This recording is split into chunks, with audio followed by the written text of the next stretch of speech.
Монгол Улсын ерөнхийлөгчийн зарлагаар Алтан гац одонгоор шагнаглаа.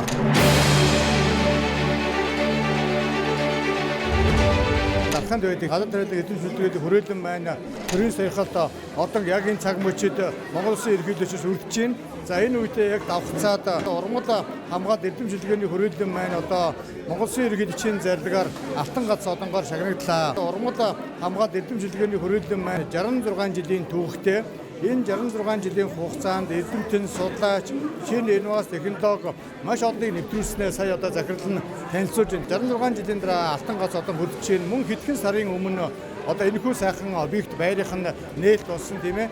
Тэгэхээр өнөөдөр Монгол Улсын ерөнхийлөгчийн санаачилсан хүнсний хувьсгал, тэр бом мод гээд томоохон хөдөлгөөнүүдээр энэ эрдэм шинжилгээний хүрээлэнгүүд бүгдээр маш өндөр одоо очрол өгж ажиллаж байгаа, одоо мандатан ажиллаж байгаа.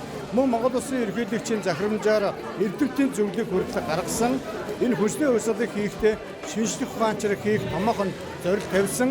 Тэр хүрээндээ жигсэн хүнсний аюулгүй байдлаа шийдэхийн тулд Монгол Улсын одоо ерөнхийлөгч засгийн газраас бүхэл төрлийн арга хэмжээг цогцоор нэрвэжүүлж байгаамаа.